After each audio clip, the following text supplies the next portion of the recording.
आज 35 रुपये पैसे डीजल पे बढ़ गए हैं, 20 रुपये पैसे पेट्रोल पे बढ़ गए हैं। ऐसे कब तक चलेगा? सरकार का मतलब कोई कंट्रोल हमें नज़र नहीं आता। बिल्कुल देखिए, योगी जी का बुलडोज़र जो है और लोगों के लिए तो बहुत तेज़ी से चलता है, और जो किसानों को मारता है उसके लिए लोग योगी जी का बुलडोज़र जो है गैराज में बंद हो जाता है, बाहर नहीं निकलता।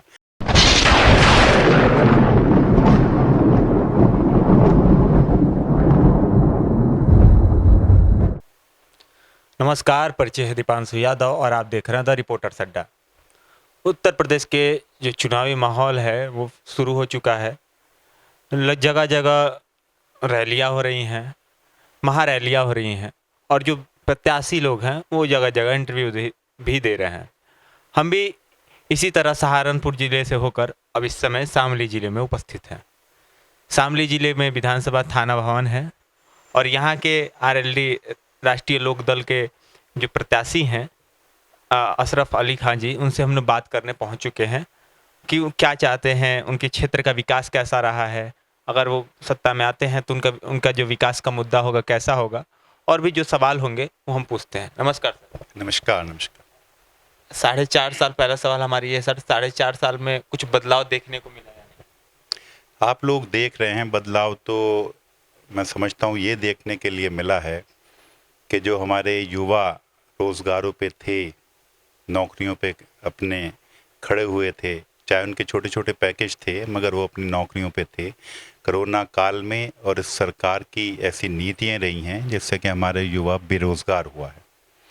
और आप देखें, बेरोज़गारी के साथ साथ पेट्रोलियम पदार्थ जो हैं, चाहे वो डीज़ल हो, पेट्रोल हो, हमारा एलपीजी हो, रोज़ जिसके दाम बढ़ते जा रहे हैं। आप डीज़ल देख लें, जस्ट डबल है। इसी तरह एलपीजी का सिलेंडर देखें, जो 465-70 रुपए का होता था, आज जो है 925 रुपए का है। तो मतलब कैसे सरवाइव करेगा गरीब आदमी?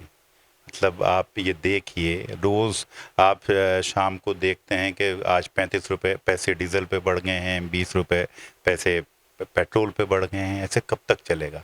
सरकार का मतलब कोई कंट्रोल हमें नज़र नहीं आता। बिल्कुल जो जो उत्तर प्रदेश की राजनीति पे बात कर रहे हैं, उत्तर प्रदेश की राजनीति में अभी हाल में ही इतनी घटनाएं हुई जो दुखदायक घटनाएं हैं।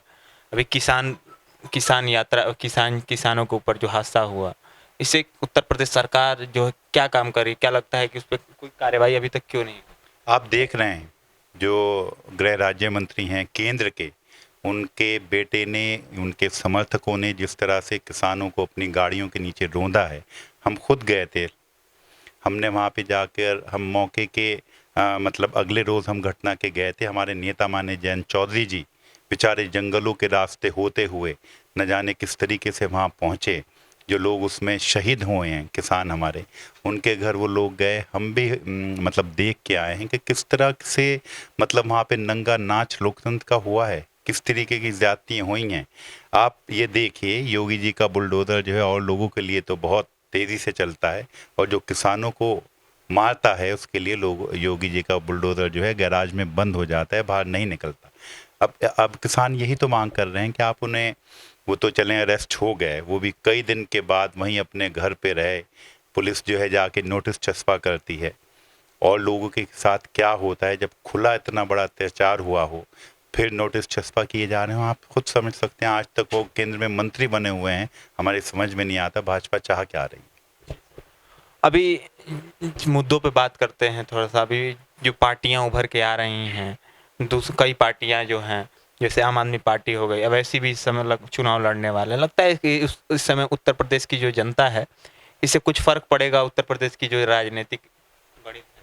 नहीं, देखें, यहाँ पे उन लोगों का सर्वाइवल इतना आसान नहीं है। ओवैसी जी को सबने देख लिया, उन्होंने बिहार में क्या किया। उसके बाद वो लोग जो है वेस्ट बंगाल गए, वहाँ पे आपने देखा जनता ने उन्हें कैसे नकारा है। तो यही हाल उनका यूपी में भी होना है।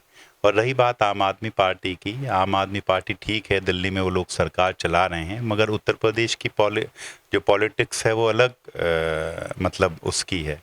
वो मुझे नहीं लगता कि आम आदमी पार्टी यहाँ पे कुछ कर पाएगी, क्योंकि जो पुरानी स्थापित पार्टियाँ हैं, भाई हमारी राष्ट्रीय लोकदल है, आपकी समाजवादी पार्टी है, हम लोगों का अलायंस होना है लगभग तय है, और मजबूत अलायंस हम लोगों का होगा। तो मुझे नहीं लगता कि उत्तर प्रदेश की जनता और कुछ सोचेगी। जो एलायंस से आपने बात की, भी हाल में ही इतनी रैलियां हो रही हैं। एक भीम आर्मी जो है आपके जैसे बगल में सहारनपुर की है, महारैली है आज मेरठ में। इनका जो, और मायावती भी हैं, दोनों लोग दलितों की पार्टी है। इससे लगता है कि जो दलितों का जो वोट है, वोट बैंक, वो कटेगा, बिखरेगा। देखिए ये सही है जो हम लोग देख रहे हैं अपने क्षेत्र में भी और यूपी में ख़ास तौर से, कि जो नौजवान जो युवा हैं, आप ये समझ लें 18, 20, 22 साल के, 25 साल तक के, वो जो है उससे चंद्रशेखर से जुड़ रहे हैं, चंद्रशेखर जी से। तो उसका जो है इफेक्ट जो भी पड़ना है वो बसपा के वोट बैंक को पड़ना है।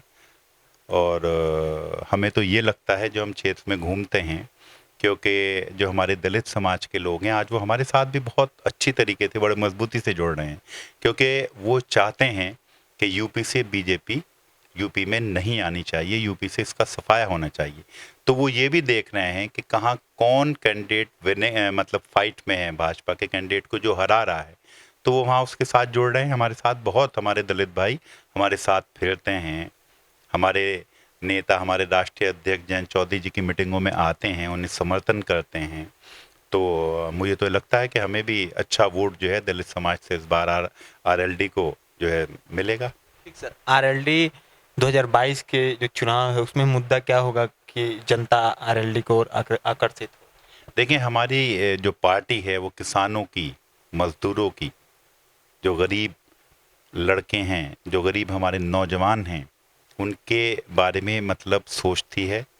और आपने देखा जब जब राष्ट्रीय लोकदल को मौका मिला, माननीय जयंत हमारे चौधरी अजीत सिंह जी थे, जब वो कृषि मंत्री रहे, बहुत सी ऐसी पॉलिसीज़ लाए जिसका किसानों को बड़ा फ़ायदा हुआ। आपको पता है कि मिलें जो है, जो शुगर मिल हैं, क्योंकि वेस्टर्न यूपी में हमारे सबसे ज़्यादा गन्ना जो है पैदा होता है, तो उन्होंने उसकी भी दूरी जो है 25 किलोमीटर से घटाकर उसको 10 किलोमीटर की थी। तो उन्होंने हर वो काम जो किसानों का, क्योंकि किसान कोई भी कृषि यंत्र लेता था, चाहे वो ट्रैक्टर हो या और भी कोई सामान हो, तो बैंक में उसे अपनी ज़मीनें जो है गिरवी रखनी पड़ती थी। अब हमारे 100 रुपए के स्टाम्प पे एग्रीमेंट होता है बैंक से और हमें जो है मतलब उस पर लोन मिलता है। तो ये हमेशा जो हमारी आरएलडी है, राष्ट्रीय लोकदल है, वो किसानों की, अपने गरीब मजदूरों की, क्योंकि हमारा ये मानना है कि अगर किसान खुशहाल है, किसान की जेब में अगर पैसा है, तो जो हमारा गरीब है, मजदूर है, वो भी खुशहाल रहेगा। इस बार आरएलडी कितने विधानसभा पे, कितने जगह जगह से सर चुनाव लड़ने वाली? देखिए ये तो हमारे राष्ट्रीय नेतृत्व का मामला है, और ये हमारे जो नेता हैं माननीय जयंत चौधरी जी और अखिलेश यादव जी, उन लोगों के बीच में बैठ के तय होना है। इसमें अभी हम देखें कुछ नहीं कह सकते। अभी तो आपने मुझे भी प्रत्याशी बताया, ठीक है, हम लोग मतलब पहले भी आरएलडी से लड़े हैं और बहुत कम वोटों से जो है मेरी हार हुई थी, सिर्फ 265 वोट से। तो मगर मुझे अब हमारी सीट्स तय होंगी, उसके बाद कैंडिडेट तय होंगे, और हम तो चाहते हैं कि ज़्यादा से ज़्यादा सीटों पे लड़ें। हमारे नेता माननीय जयंत चौधरी जी की बड़ी बड़ी रैलीज आप देख रहे हैं, कल गंगों में हुई है, उससे डेली 2 हमारे प्रोग्राम होते हैं और हर जगह से बड़ा अच्छा मैसेज जा रहा है। हम तो देख रहे हैं लोग बाग बड़े मजबूती के साथ, क्योंकि हमारे नौजवान नेता हैं, अच्छी सोच रखते हैं, अच्छी सोच के मालिक हैं वो। हम तो ये देखते हैं कि नौजवान खूब बड़ी तादाद में जो है हम लोगों से जुड़ रहा है। क्षेत्र के विकास पे आपकी बात करते हैं, जो थाना भवन क्षेत्र है आपका, 4.5 साल में विकास हुआ है? 4.5 साल में मैं आपको ये कहता हूँ कि 4.5 साल में यहाँ भाजपा के लोगों का विकास हुआ है, क्षेत्र का विकास नहीं हुआ। माननीय मंत्री जी का विकास हुआ है, उनके परिवार का विकास हुआ है, उनके आसपास के लोगों का विकास हुआ है। या आप थाने भवन में जाइए, पहले तो वहाँ बहुत दहशत और डर रहता है उनका, मगर हो सकता है अगर आप ऑफ द रिकॉर्ड बात करेंगे तो लोग बाग आपको बताएंगे कि क्या हो रहा है। विकास, जिस क्षेत्र के आपके विकास, सड़कें, नाली, सब यहाँ से मतलब देखे हमने भी यहाँ पे जब लोगों से पब्लिक ओपिनियन भी लिया हमने कुछ लोगों का। मेन समस्या क्या है कि अगर वो बोल रहे हैं कि यहाँ पे कोई अच्छा संसाधन नहीं उपस्थित है, सड़कें अच्छी नहीं हैं, जो गांव की जो मेन सड़कें जा रही हैं वो भी अच्छे नहीं हैं। तो अगर आपके अनुसार, अगर आप जब मान लीजिए विधायक बनते हैं, तो क्षेत्र का पहला कार्य क्या होगा जो आप करना चाहते हैं, जो सबसे बड़ा कार्य? देखें, जो मतलब हमने कोरोना में देखा है, कोरोना में बहुत बुरा हाल हमने लोगों को घरों पे पढ़ के घरों पे रहकर उन्होंने बेचारों ने अपनी जानें दी हैं या अपनी जानें बचाई हैं।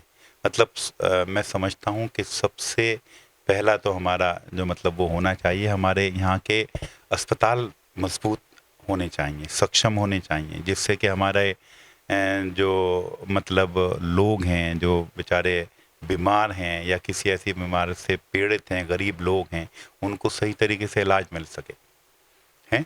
और दूसरा देखें, इंफ्रास्ट्रक्चर पे भी वो होना चाहिए, सड़कें बननी चाहिए। सड़कें अब भी बहुत, मैं आप विधानसभा में चलिए मेरे साथ, मैं आपको ऐसा मतलब दिखाऊंगा सड़कें जहाँ मतलब ये सब समझ में ही नहीं आता कि सड़क में गड्ढा है या गड्ढे में जो है सड़क बनी हुई है। लास्ट में अंतिम हमारा सर, उत्तर प्रदेश की जनता को क्या संदेश देना चाहिए? मैं तो उत्तर प्रदेश की जनता को ये संदेश देना चाहता हूँ कि देखें, आपको युवा और नई सोच के साथ खड़ा होना चाहिए।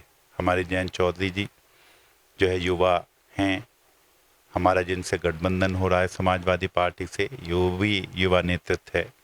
तो जब ये दोनों युवा खड़े होंगे तो आप समझें दोनों पढ़े लिखे हैं और वो हमारे नौजवान की, जो हमारे बेचारे किसान हैं, जो हमारे गरीब हैं, उनको बहुत अच्छी तरीके से समझते हैं। और दोनों ऐसे नहीं हैं कि ऐसे ही सियासत में आगे। जैन जी बहुत मेहनत करते हैं, जैन जी हर चीज़ को बहुत करीब से जानते हैं, देखते हैं। कोई हवाई नेता तो है नहीं और उन्हें सब पता है। अभी भी वो हम सबसे जो है मतलब ये ले रहे हैं कि हमें क्या चीज़ें जो है अपने घोषणा पत्र में रखी जानी चाहिए। कल कुछ घोषणाएं इन्होंने जो है गंगों में की भी हैं, तो आपने देखा है वो घोषणाएं भी बड़ी अच्छी हैं और दिल को छूती हैं। जो उनका संबोधन है कल आप सुनिए, देखिए, और वो सबको अच्छा लगा। कभी वो गलत बात बोलते ही नहीं और वो ये भी सही कहते हैं। जैसे योगी जी के बारे में कहते हैं तो बिल्कुल ऐसा लगता है कि जैसे एक मतलब मुख्यमंत्री का बहुत आदमी को वो होता है, मगर जो उनकी भाषा होती है, जिस तरह की वो बातें बोलते हैं, ठोकने की या इस तरह की करने की, वो एक मैं समझता हूँ कि मुख्यमंत्री के पद पे रहते हुए रहने वाले इंसान को, आदमी को भाषा जो है कोई मतलब बहुत अच्छा उसका वो नहीं जाता है। धन्यवाद सर। उत्तर प्रदेश के जिला शामली में है, थाना भवन विधानसभा है। अशरफ अली खान सर से बात कर रहे हैं जो आरएलडी के प्रत्याशी हैं। इनको आपने सुना, इनके विचारों को सुना, और जो राष्ट्रीय अध्यक्ष है, जो अध्यक्ष हैं आरएलडी के जयंत चौधरी जी, उनके बारे में जो उनका जो कल का प्रोग्राम था गंगोह में, उसको भी आप देखिए, सुनिए और तय करिए कि उत्तर प्रदेश, और तय करिए कि वोट किसे देना है। समस्याओं पे हम बात करते हैं, जन के मुद्दे पे बात करते हैं, जनता के अधिकार पे बात करते हैं। हम है द रिपोर्टर अड्डा। नमस्कार, जय हिंद, जय भारत।